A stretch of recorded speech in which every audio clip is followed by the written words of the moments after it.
Welcome, everyone. For you of those that don't know me, my name's Jeff, aka Mad Hatter Organics, and this is the Growers Exchange podcast.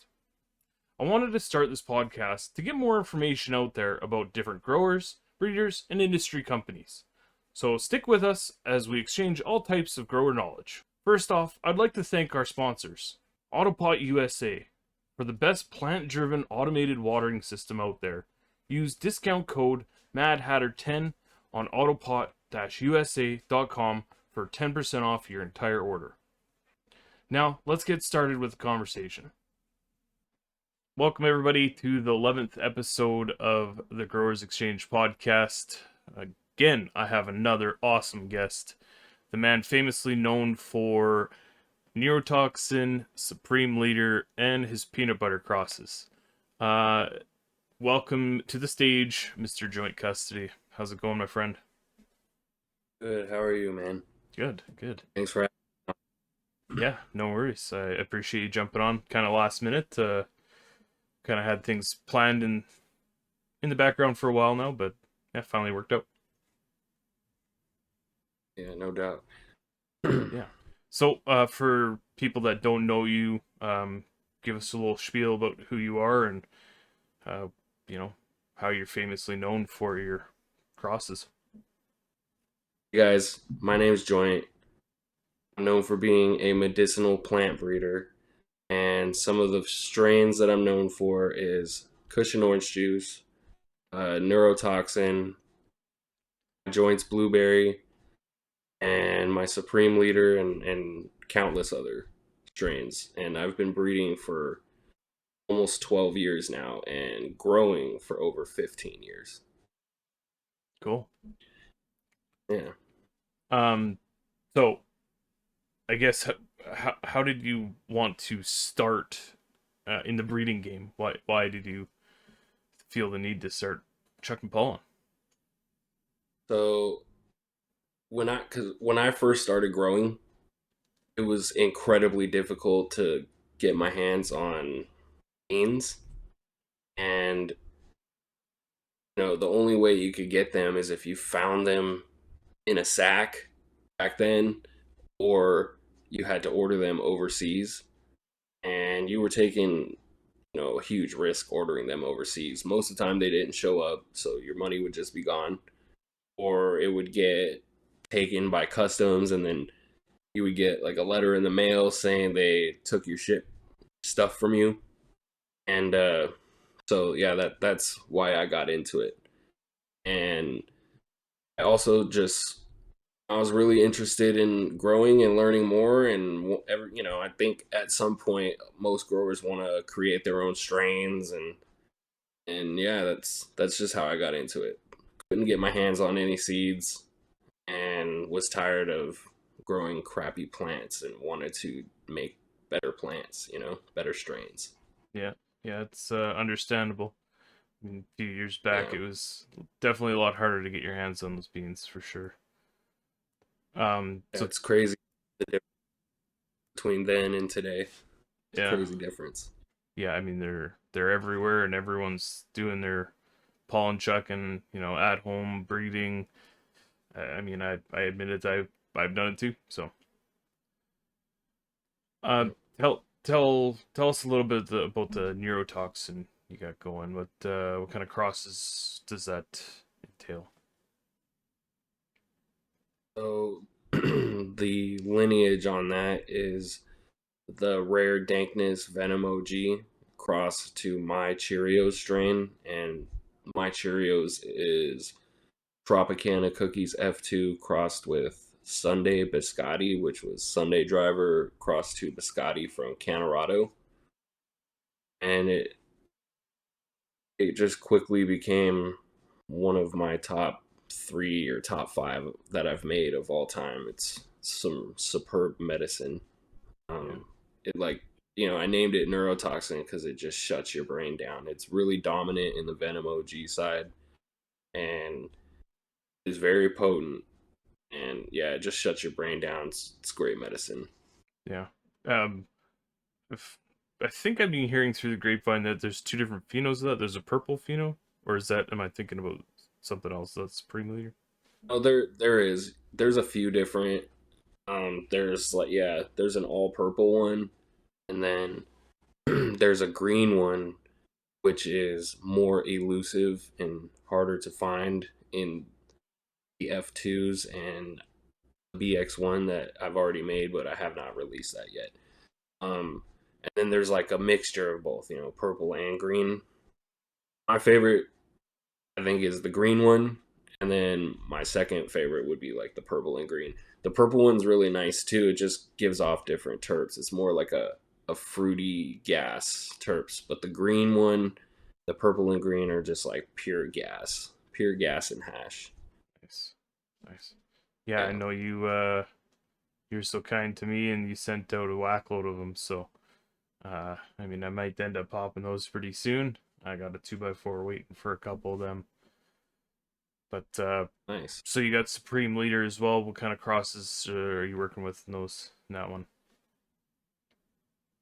So the Supreme Leader was Triangle Kush crossed with Alien OG, Nice. and yeah, that was my most recent drop, and I think I dropped like 8 different new strains when I dropped that one. It's a really nice cross too. It's not like the neurotoxin where it's super potent and puts you down. It's like a just like an all day smoke. It's really good medicine though. We pretty much I pretty much sold out of all those almost. Everybody seems to really like them. Yeah, yeah. With names Yeah. like Supreme Leader, you know you're gonna get some pretty Oh dank yeah. plants for sure. Do you know how that came about from Captain Autoflower? Yeah, yeah. I think I remember hearing about that on their podcast. Yeah, he ended up Yeah. naming it. Yeah, I made that one back in like 2016 and I never released it. I just kept like growing them and checking them out and working on them. And I sent him some and he grew them out and he called his pheno that he got the Supreme Leader, and I didn't even have a name for it yet. I don't even think I was planning on releasing them but at the time, but he came up with the name and I was like, "Oh, that's perfect." It just stuck, and then it inspired me to dive back into them and finish it. It was like a 6 year process. Right. So yeah, Yeah, I feel like I'm kind of gonna be there with my crosses that I've been working with. It's gonna be a 6 year project. I really want to pop them and work with them, but I've got so many other beans that I want to do as well because I want to keep collecting the pollen and keep doing other crosses at the same time. It's just gonna be that's a always the problem. you, yeah, we always want to just grow more and more different things, but it's good. It's good to take your time and really do it right. When I first started, I was just crossing. I didn't really know exactly what I was doing, and I was just crossing whatever to whatever, and I mean, I wasn't really giving any seeds out. They were just for me, but when I did it like that, they didn't always come out very well, and I started going on the forums, and that time it was still, like I was saying, it was still like highly illegal. So, you go on the forums and you try to learn as much as you can back then with the little tidbits of information that was floating around out there. And then, yeah, you got to take your time, do it right. So it's like a night and day difference, just grow them, grow all the seeds that you make sure they test well, and try to do your best to make the best selections possible. yeah, totally. So maybe let's kind of take it down the whole path of how you can start breeding. Um, how do you like to do it? So yeah, anything new that I grow, that I'm interested in breeding with, I try to grow as many seeds of those or as many beans of those as I possibly can. I mean, you most certainly can do it in a small space, not growing that many beans, but it's better to run as many as you can possible, so that you can look through all the different plants and see all the different characteristics and traits that they put out, the good and the bad. The more plants that you run, the better results you're going to have in the end in your selection process. And so I'll run as many plants as I can. Most of the time, it'll be over the course of a couple of years too. I might pop 51 run, 50 another run, or 100 one run, 50. I try to get in as many numbers as possible. And then I'll finally make my selection. And when I make my selection, I'll back it up from clone if it's a good selection.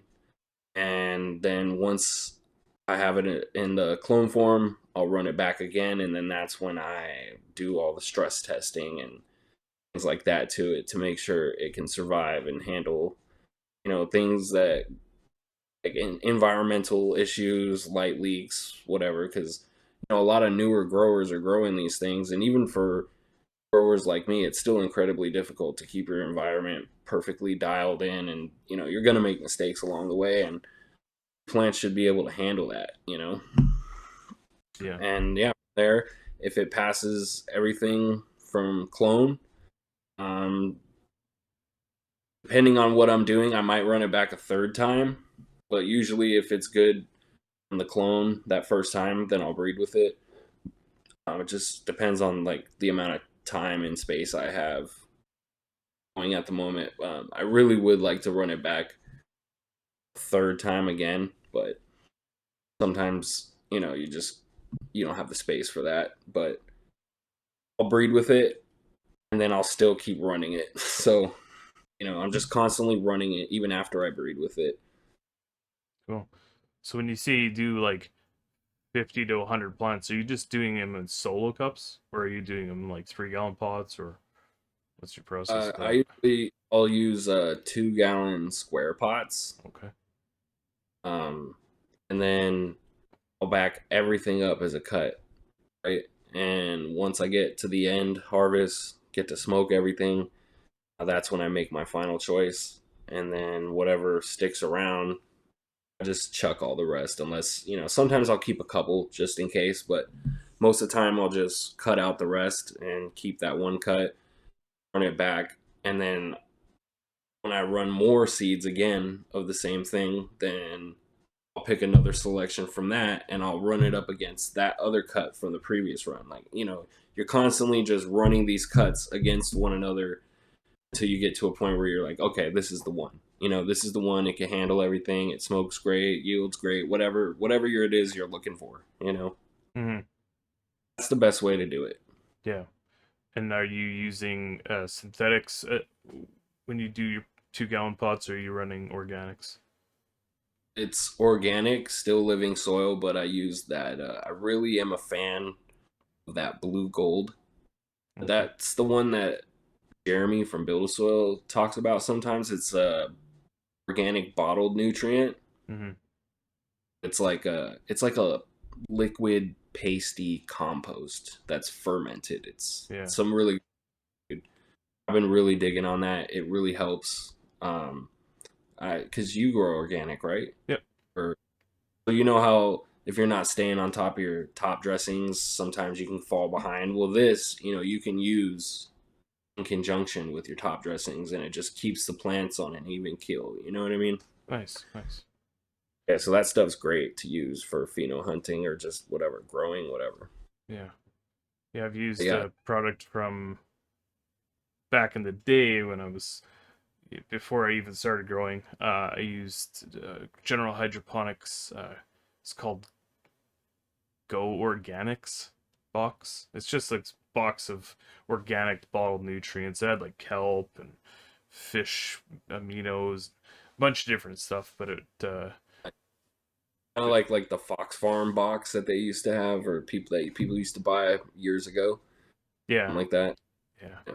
yeah. But it was all organic. I grew hydroponic tomatoes with it, and it worked pretty damn good. It was the best tomatoes I've ever had, actually. So Nice. Yeah, but I hear you with the bottled organics. It's pretty easy to, you know, just add into the top of your pots instead of having to keep top dressing every 3 weeks, especially in 2 gallon pots. They're small. They run out of nutrients pretty quick. Yeah, but I, I still use it in conjunctions with the top dressing too, though. So I still continue to top dress, even if I'm not in 2 gallon pots. I mean, I do it as needed, but I try to use the blue gold the least amount I can, even though it is like really, really good organic stuff. But it's got, I think it's got bat guano in there, and I'm not a fan of the guanos, but it's good stuff. You can just use that alone if you wanted to, but I think it works best in conjunction with your living soil and the top dressings and compost and all that. I'm getting, since I started using that, I'm getting the best results I've ever seen in all these years. Yeah, yeah, your plants look fabulous on the Instagram page there. Thanks, man. Yeah. So now that you've kind of made your selection, where do you have like a dedicated tent? Are you an open pollination? Are you selective? Do you just do a couple branches at a time kind of thing to get say your F1s out of them? So I do a mixture of a few different things. I do have dedicated tents or even a room sometimes. Sometimes I'll pollinate a couple of branches. Sometimes I'll do the whole thing. Kind of just depends on what I'm doing. A lot of times what I like to do is after I make my selection, um, during that same run, if I know that's the one I'm going to use, maybe I'll pollinate a branch or two, right? And then when I said I still need to run the cutback, I'll run the seeds and the cutback at the same time, right? So I know, okay, I'm running these seeds back. I can make sure they're good of the strain that I'm planning on making with it while I'm running the cut at the same time to make sure that's good. So it kind of saves me a little time. I know not everybody has a space to do that, but um, so yeah, I'll run the seeds back, I'll run the cut back at the same time, and if they both do well, then I'll just make more seeds of the same thing again, and then that kind of saves me a little time. You could do it at the same time. Yeah, so you're kind of doing a selective breeding or a selective pollination and then a full pollination at the end once you know that Yeah, everything's working out good. I normally don't like to open pollinate. Uh, Not really any reason for it. I like to make sure that everything is on point and I know what pollen's going where and what string. You know what I mean. Yeah, So it's open pollination. Sometimes you can get pollen on your clothes. You could track that into another area. You can confuse yourself with things, or you can't be 100% sure of what you're making. Sometimes I've had that happen to me in the beginning numerous times. yeah, yeah, for sure. I collect all the pollen with you can use your I saw you using your trim bin recently for all that keef. You can use that to collect pollen too. That screen Yeah, works really great to filter out all the pollen or all the plant matter. And yeah, and then I just store it in the fridge or the freezer depending on the amount of time I need to store it. And then yeah, I'll go back and use it with a paintbrush and paint all the pistils on everything I plan to breed with. nice. Yeah, similar But to similar to how I do it as well. Uh, I actually take parchment paper, like a wax, you know, baking paper kind of thing. I'll put it on the bottom of the bin, and then I'll put the top bin on top of it, and then I'll shake the plants over it. They'll drop all the pollen down through that screen, and then you just pick uh, up your parchment paper and you just put it right into a little vial or whatever. yeah, that's perfect. Yeah, works awesome. I don't have a trim bin, but I bought one of those micron screens that people use for like shirt making. Oh yeah, Like they make graphic shirts with it. Kind of like the ones Mr. Canucks uses. They have the silver frame when he's trimming those big ones. yeah, They're mine is smaller than that, and then I use a Pyrex glass dish. Then I just shake the pollen out under that and let it dry. yeah. Sometimes I'll use parchment paper too. But Cool. yeah, Yeah. So, um, I mean, even just pollinating a branch or two you can get a few hundred seeds out of it. I know I did one to a freak show of mine, and I ended up getting like 450 seeds out of it. So yeah, that Yeah, was just three branches. yeah. And depending on how big the plants are, you can get hundreds, Yeah, sometimes 1,000. You know, yeah, so that's a good way for people to do it that are limited on space. yeah, If they need medicine and they're growing flower, but they want to backstock the genetics, hit a couple branches or a branch. yeah. It's a good way to preserve it. Yeah, exactly. It's especially when there's genetics out there that are, 10, 15 bucks a bean and Super expensive. super Yeah, expensive, right? 150 bucks a pack, and you're just like, I only have the money for that one pack, and I keep wanting to grow this fire stuff. So yeah. it's worth it just to, be able to keep that male around in a separate tent and pollinate the branch or two. You'll have hundreds more, and you'll be able to save hundreds of dollars. Exactly.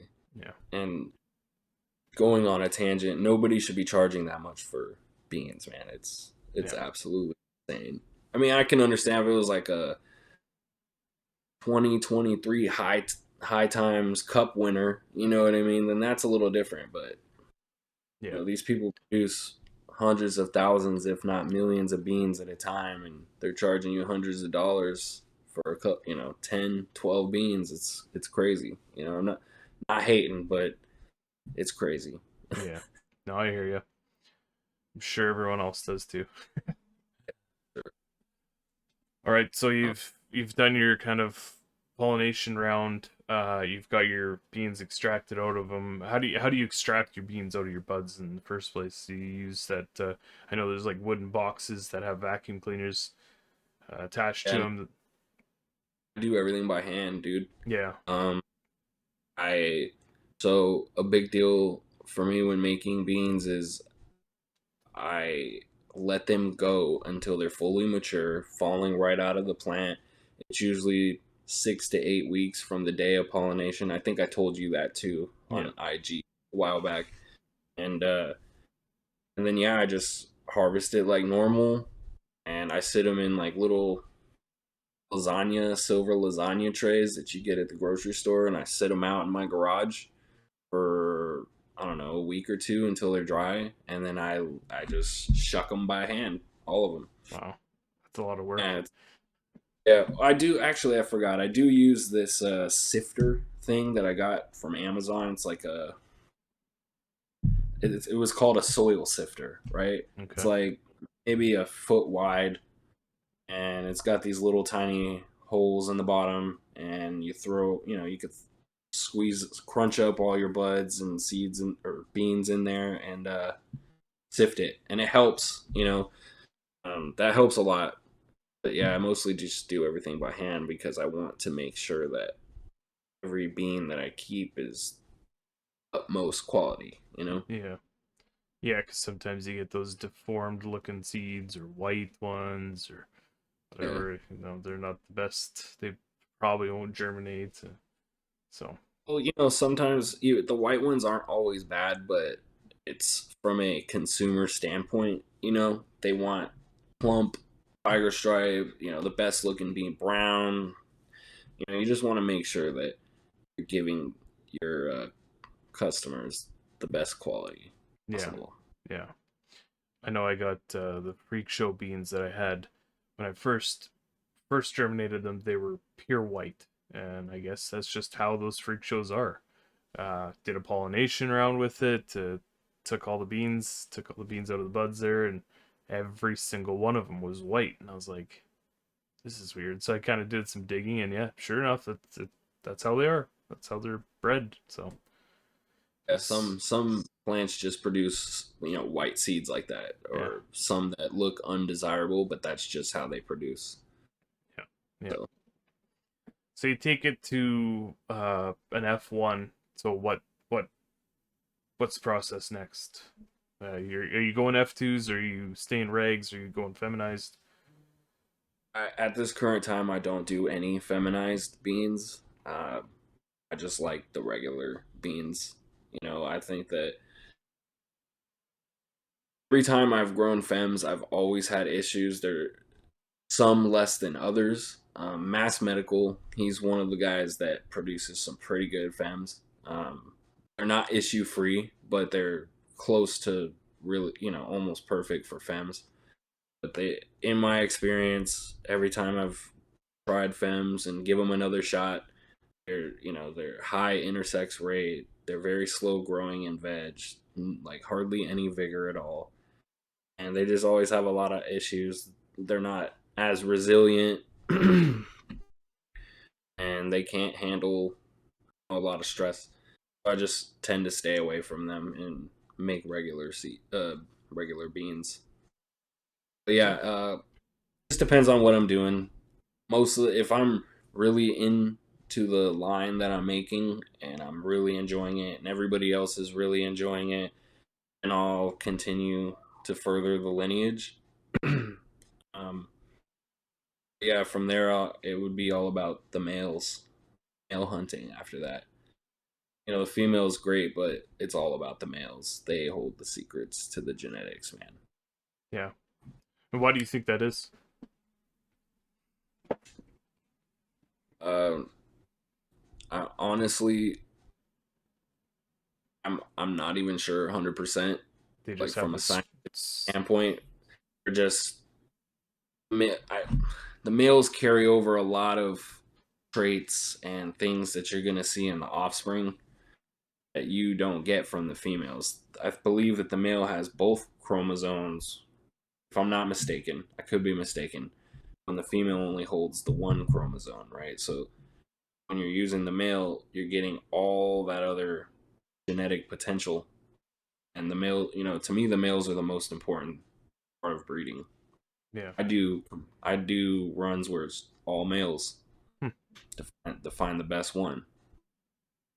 You find a really, really, really killer male, and you could use it for years and years and make some really killer lines with it, Nice. like the Yeah. neurotoxin and like some of the lines that I've mentioned in the beginning, the neurotoxin and the cushion OJ and the blueberry and anything else. Yeah. All right. So you run like an entire line of males. Like you do the same kind of 50 plants kind of thing, and you kind of just pick through them and find the best. What are you looking for in a male?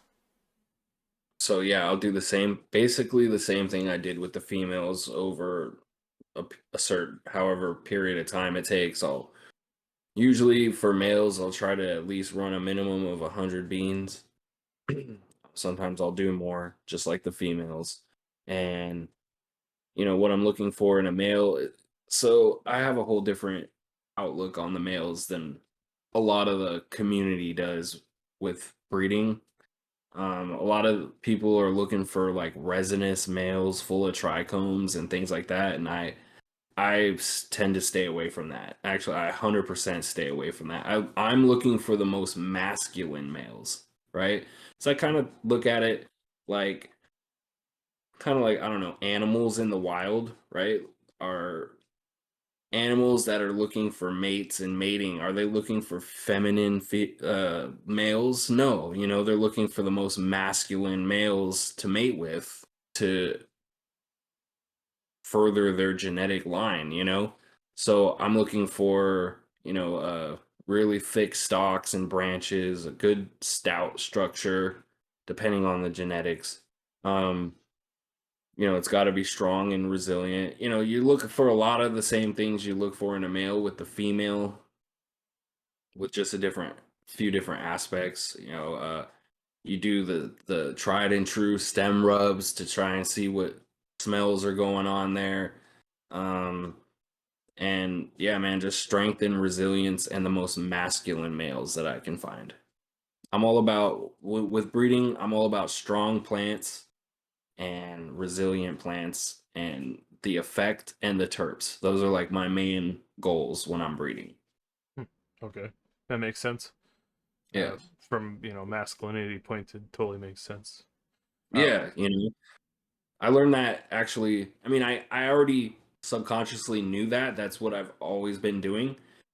But when I was starting to kind of look into the resinous males and stuff, maybe like 3 4 years ago, my buddy Create Genetics, he was like, nah, dude, don't do that shit. He's like, and he explained that to me just like that. And I was like, okay, that makes sense. That's why I've been doing it this way this whole time, subconsciously without even knowing it, you know? Um, yeah, he was like, stay away from the drag males, for lack of a better word. Yeah, yeah, But totally. but yeah, whenever I've grown new genetics from people that say they used a resonance male or anything like that, not 100% of the time, but most of the time the intersex rate's always higher. It might not even be in that first generation of beans that they make. It could still be further down the line, you know. So ever sticking to that type of program with my breeding has really decreased the intersex rate percentage, so Sweet. that and good testing. Yeah, yeah. It sounds like you do some pretty vigorous testing.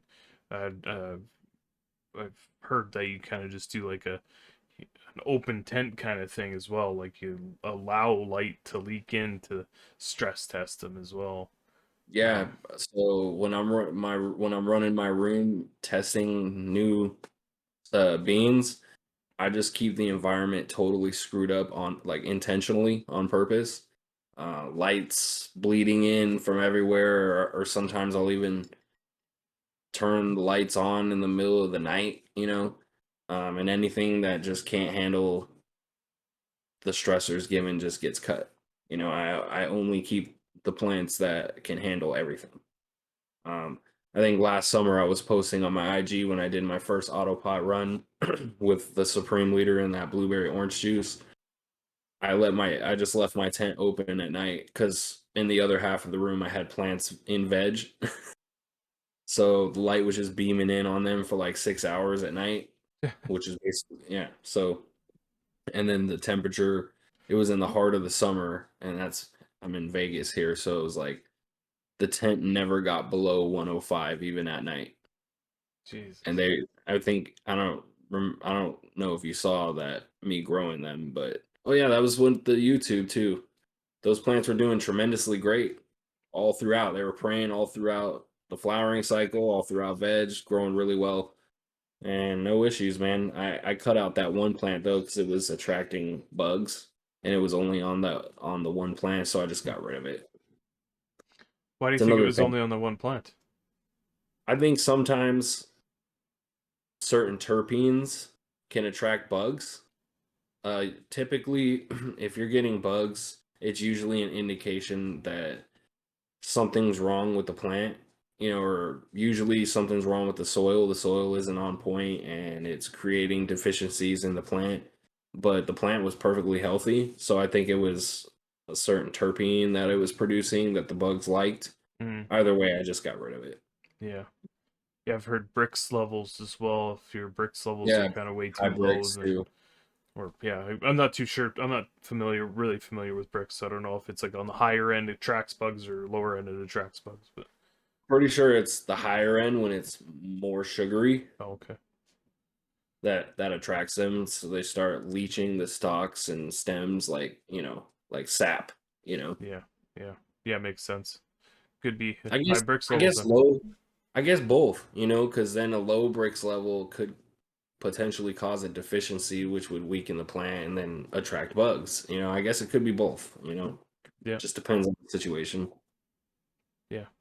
I'm just kind of going off of what I've heard from somebody else. I don't know anything about Brix, so Yeah. I really don't know too much about it. I haven't done too much research into it, just basic knowledge that probably most people have. yeah, yeah. um but yeah, I don't do bugs, man. No, I don't think anybody does bugs. I do Yeah. beneficial bugs Well, for yeah, but IPM, but I don't do yeah, spider for like mites and all. for the last few years, anytime I get bugs, I just chuck them. I just Yeah, chuck them. That's it. You're done. Goodbye. yeah, Start over. perfect. So So you mentioned autopots. I know you're another autopot grower. Uh, yeah, now I am for sure, man. I love them. yeah. They're They're the shit, dude. yeah, shameless plug. Use discount code MadHatter10. Hey, there you go. But Yeah, yeah, so the autopots, man, they're like a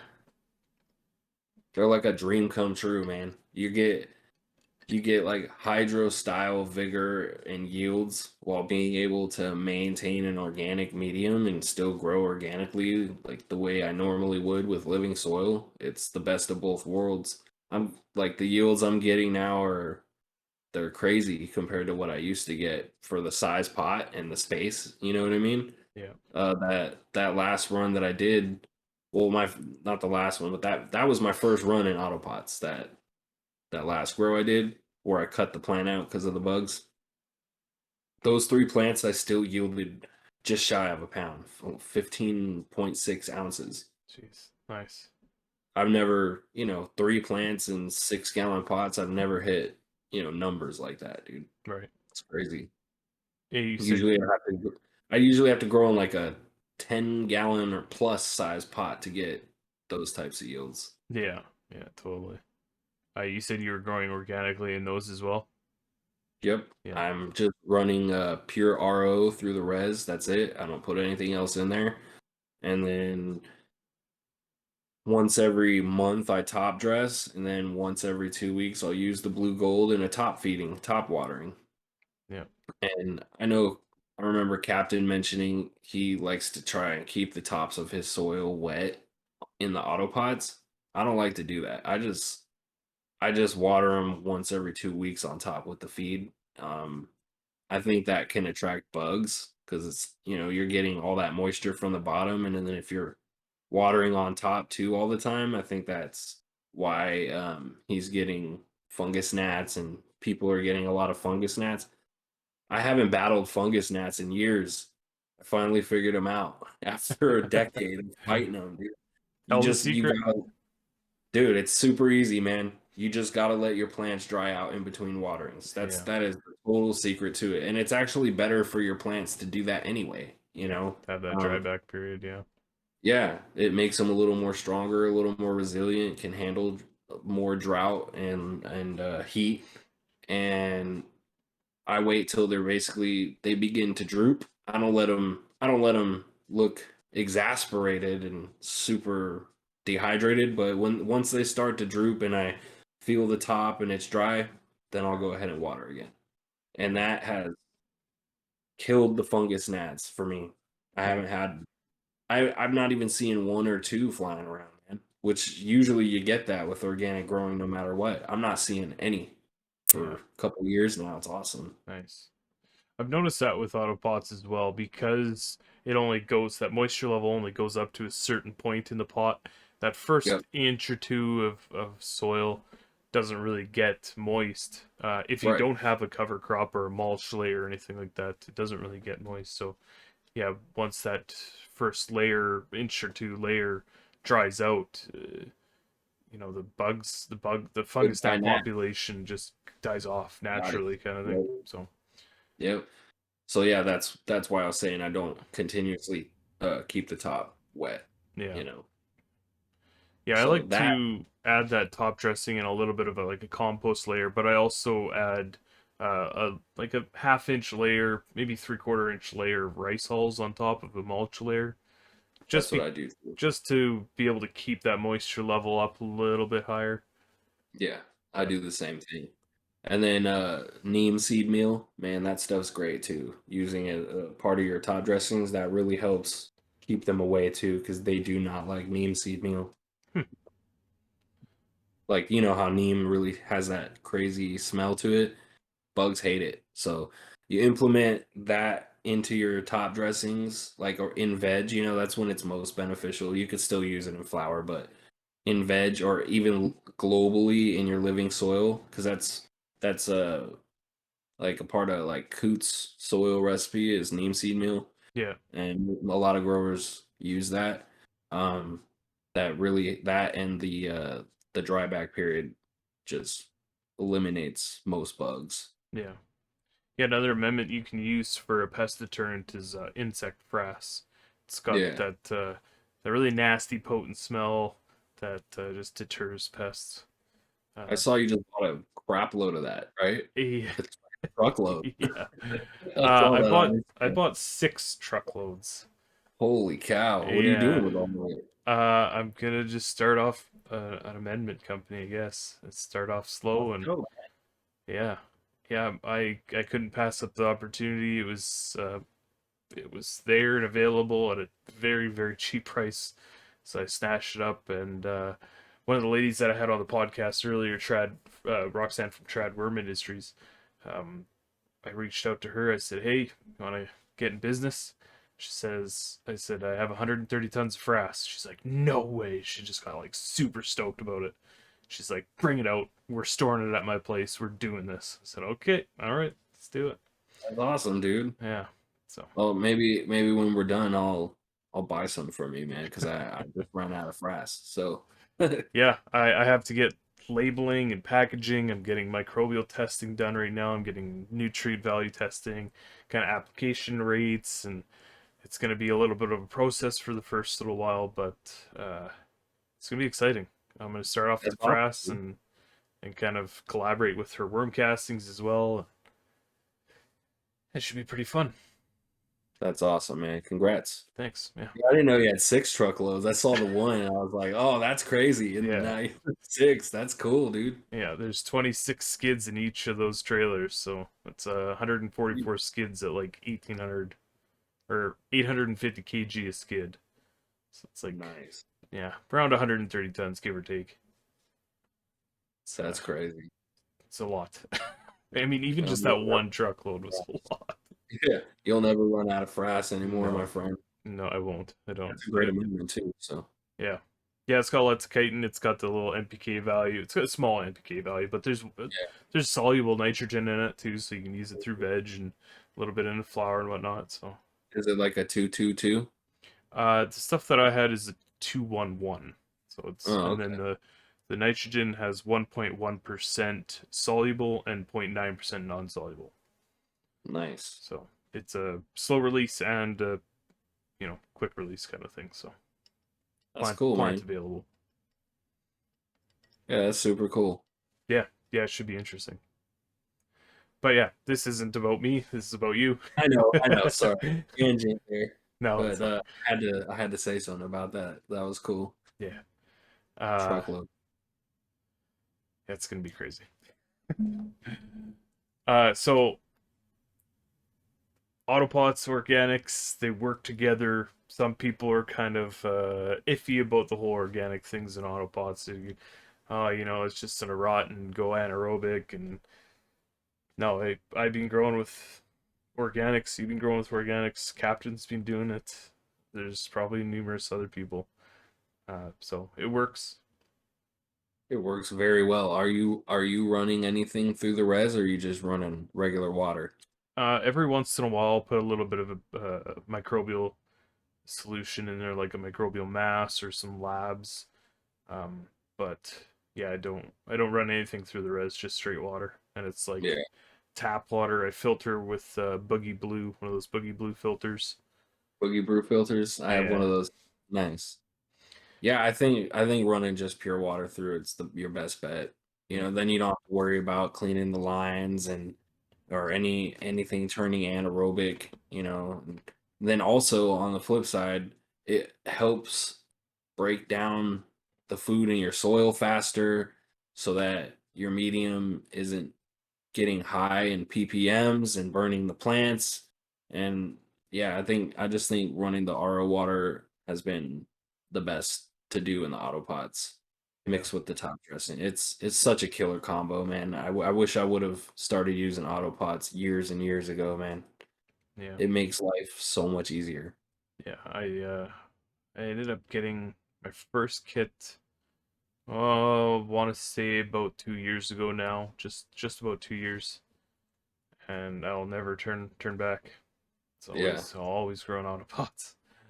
So Yeah, me too. For flour for sure. Me too. yeah, Uh doing like breeding and testing and stuff, I think might be a headache for it. an Plus the autopilot expensive headache. are expensive. Yeah. Um, plus you kind of lose some room and square footage using those too. You know, I think four XL autopots fits a 4x4 tent perfectly, or a 4x4 space. But I used to do like 9 7 gallon pots, in a four by four Yeah. before the autopots, so you kind of lose out on the amount of plants that you can run, which for me is crucial with the breeding, so Yeah. we'll breed in them, but I like to like run the cuts back and test them in that too, part of the testing. Yeah. Because I think that the autopots really bring out the genetic potential in your plants. Because I mean, a huge limiting factor is water, and since using the autopots, I've learned there's just no way you can hand water your plants as much as they actually need or they're actually drinking, you know what I mean? Yeah. And so looking back on my grows before the autopots, I realized, dude, I was not watering them as nearly as much as they needed, and that could be the cause of some of the issues I was having without knowing it. Yeah. Yeah. Especially that stretch period of flower, Yeah, week 2 to 4 of flower kind of thing. They will go through the 10-gallon res within 2 days, 2 3 days, yeah, depending on how long you've vegged it for, how big your plants are, obviously, depending, yeah. strain dependent and stuff. But yeah, they I can think right. soak up the I think water. right now. Oh, I'm sorry. No, good. Right now I have 4 blueberry orange juice cuts in the 4 Autopot XL system that I have, and they're like 6 feet tall. Right, they're huge plants, and they're going through. I don't like to fill the res all the way up. It's like a 12. I use that black trash can looking one instead of the flexi tank, Yeah, and I don't like to fill it up all the way. I'm always paranoid that it's gonna fall over or it's gonna leak everywhere, So I only do 5 gallons at a time, and it's sucking. It was sucking during the stretching phase. It was sucking 5 gallons every day. yeah, 5 gallon. Wake up in the morning, it's empty. Sometimes more. It's crazy. It's crazy how much they drink in those things. yeah, yeah. It's you would never feed them that or water No, them that amount by no, hand. maybe half. Yeah, Maybe half that every couple of days. yeah, you know? Yeah, it's crazy. yeah. They're definitely a life changer for the better. Definitely. Yeah, Definitely. Yields alone, dude. The yields, I think I'm getting like 60% higher. I think I'm gonna get more this one too because the last one was my first time growing in them. So I think I've dialed them in a lot better this time. I think yeah. I overfed them last time. It's towards the end they started burning. Mhm. I thought they were fading early, but they were actually burning because I was feeding them too much. But I got it dialed perfect this time. Everything's been perfect, and I think I'm gonna even get much higher yields than I did last time. Yeah, So like, last time I got one was like five. It was like two. It was like 3 5 ounce plants, and one was like 5.5. Because I have the 3 plants. This nice. time it'd be cool to get 6 plus. It's looking like it might be that. Yeah, yeah. I usually average about a pound per harvest out of a 4 pot system. Yeah. So That's crazy. yeah, Crazy numbers right. for Uh, organic. what kind of soil organic amendments? What's your mixture like? Do you use like a Coots mix kind of thing, or Kind of a Coots mix, but with my own tweaks with it. yeah, And I think he uses crab meal. I like to use crustacean meal. I mean, it's basically the same thing, yeah, and then I like to add the frass, and I still like the neem. The neem is critical, and the kelp, and sometimes I'll even add some of the craft blend from Build a Soil if I'm feeling lazy. The craft blend's nice. But yeah, it's pretty much like a Coots mix, only I don't do 30 30 30. I do 60 30 10. Basically, I do like 60% peat, 30% compost. Or wait a minute. I do, I'm thinking for every 10 gallons of soil I make, I do 6 gallons of peat, 3 gallons of aeration, and then like 1.5 gallons of compost and castings mix. So that's 60/30/10. Yeah, I was right the first time. Yeah. And then for amendments, I do like basically the coots. I think it's 4 cups of minerals per cubic foot, and then 2 cups of food. You could use any food you want, really, but it's got to equal out to the 2 cups, and any minerals you want, it's got to equal out to the 4 cups. So it's pretty much what I do. Okay. It's kind of similar to what I do as well. Use the same kind of coots mix, the 30-30-30 mix. So Yeah. Oh, and then I forgot. I also add topsoil in there, like a cheap bag of premium topsoil from like Home Depot or okay. Lowe's or whatever. Because it's like full of branches and twigs and wood chips and stuff, and it kind of makes the soil less homogenized. Hmm. It kind of makes it more like soil that you would find like outside. So Yeah. forgot add that in too. Cool. Beautiful. I think I may have misspoken at the beginning. I'm not too sure. Have you done a peanut butter cross? Can't remember. Did I've you? done a couple, yeah. I've Yeah. done a Okay. couple. But yeah, that's not like my main stuff. Yeah. But it's all good, dude. Yeah. I think I I've done have peanut butter PB and and Cray. orange. And yeah, yeah, that's it. Yeah, PB and carry. Yeah. Yeah. Yeah, I've always wanted to grow with a peanut butter cross, so I think I might be Dude, popping that.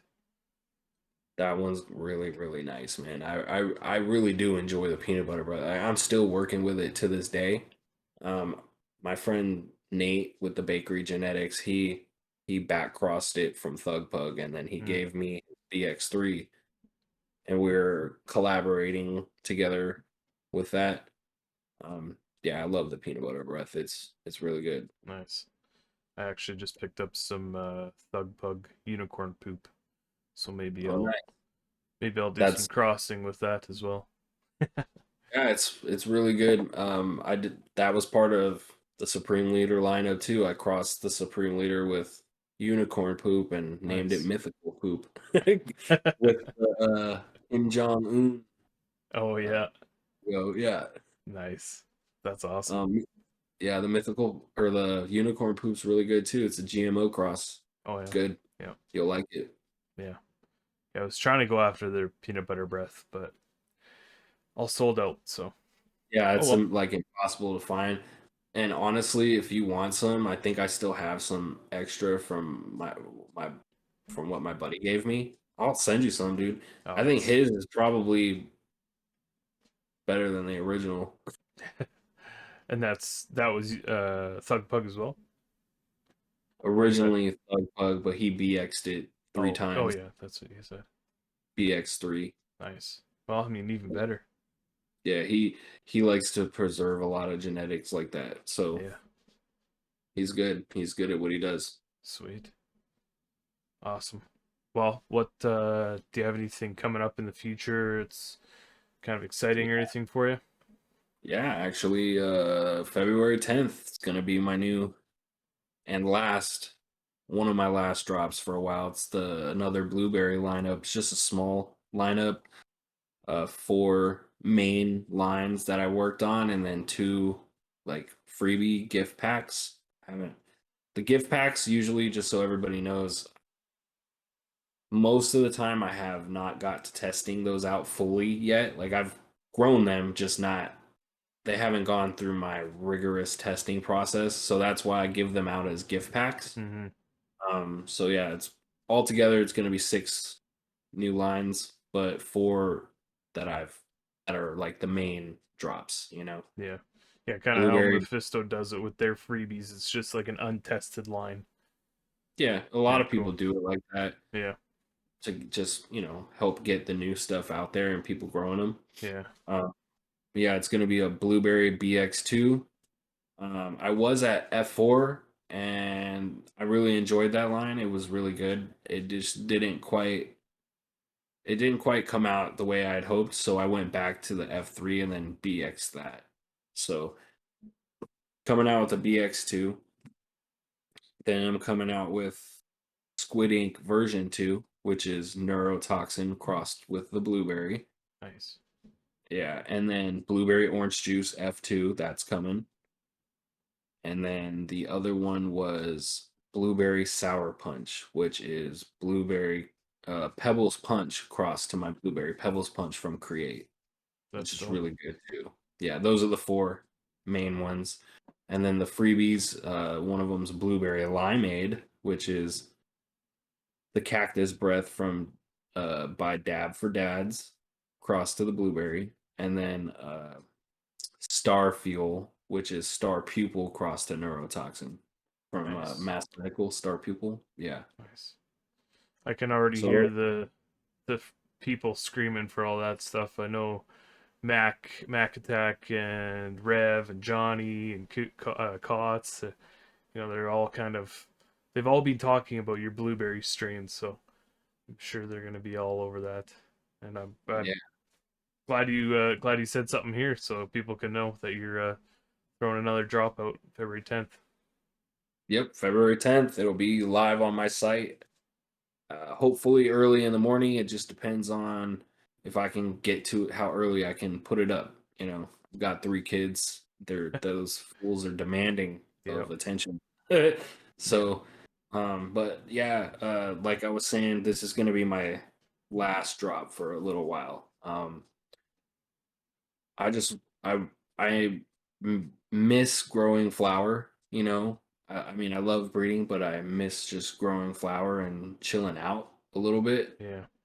So I want to take a break and grow some flower for a while and do some more intensive pheno hunting. That's why I'm growing the flowers, just to check more and more seeds and stuff. But Mass Medical sent me his pre 98 Bubba Kush cut, and Nice. I've been trying to get my hands on the legit Bubba Kush cut like that for many years. And he sent it to me towards the end of last year. Nice. And so yeah, I'm taking a break and I'm just gonna be focused on BXing that into regular seed form. Yeah. Yeah. Bubba Kush has been a staple of a lot of people's strains throughout the years, and I mean that was just back in 2014, 15 era kind of thing. That was just all you can find out here was Bubba. Oh, Nobody had dude, anything else. even early 2000s, like when I was in high school, it was all about the Bubba, man. That's Yeah. that's why I love it so much. It's so nostalgic for me, and it's still really great medicine. Yeah. And yeah, and like you said, it breeds really well too. I think Sweet. it'll breed really well. I have lots of plans for that cut. So that's what I'm going to be focused on. This blueberry drops pretty much the last one. I might in the fall release a few more, like another small neurotoxin lineup that I've been working on. But other than that, I'm just focused on pheno hunting and working on this Bubba Kush BX. So it might take me a few years. I might not put anything out the whole time. Haven't decided really. Yeah. Well, I'm sure you'll get back into it after you get a little bit of stockpile built up. But Yeah, yeah, for sure. I'll come back to it. I need a little break, and this is basically going to be like a passion project for me. I've been waiting for this cut. You have no idea, man. You have no idea the strides I've taken to get my hands on this, and I've had people giving me Bubba Kush cuts that turned out not to be, the real cut like a dozen times. So I know this one's legit, and I'm excited. So like it, I man. just want to work on this. Yeah. And Cool. I think people will really enjoy it. Like you said, everybody loves Bubba Kush, so to get it in regular seed form and be stable, and I think everyone's gonna really want to grow this. Yeah. So I'm gonna take my time, do it right, 3, 4 years, make sure it's perfect before I release it. Nice. Wicked. Well, good to hear, man. Good to hear. Yeah, Uh, thank you. so kind of rounding out the episode, where can people find you? I know that you've got your Instagram shut down a couple times. 14 times now, Holy literally. shit. I'm on the 14th time. Oh my Yeah, god. So I think it's Trichome God 2 or something, or yeah. Trichome.god.2, on and then Instagram there. Yep. yeah, on Instagram, and then YouTube is Joint the Trichome God with a dash after joint. and then Awesome. Discord is just joint custody beans. Yeah, beans in quotations. Yeah. Uh-huh. Yep. We won't list the website off only because YouTube's algorithm will pick it up and not like it. So, but if you can, try to hint to what towards it is, and Yeah, the link's available on my Instagram there you on go. the in bio. So if you're looking for it, you can find it there for the website. Perfect. Well, man, I appreciate you coming on. I know it was kind of short notice. We've had a little hiccups throughout the episode. Uh, it is what it is. It was a good episode, and I'm sure lots of people will enjoy it. Uh, Yeah. I'll be looking forward to your drop in a few weeks. Actually, not even 10 days. So Yeah. Yeah, man. Thanks for having me on. yeah, Glad we got to do it. I know I know we were supposed to do it sooner. My apologies, dude. no So need to apologize. We're all I good. had a good time. Should do it again sometime. Yep, for sure. Once maybe once you start picking up working your new line, we'll get you back on and we'll chat about it. See All where right, you're at man. with it. Cool. Cool. Sounds good, dude. All right. Thank Well, everyone, thanks for watching. Thanks for listening. If you're listening on Apple or Spotify, please leave a review on there. Um, if you're on YouTube, don't forget to like, share, comment, do all that jazz. Subscribe. You can see this episode on the Growers Exchange podcast YouTube channel and also over on my Mad Hatter Organics channel. I will slowly start to be bringing him over to that Growers Exchange podcast. So just stay tuned and go over and subscribe. But yeah, until next time, guys, have a good night. Peace.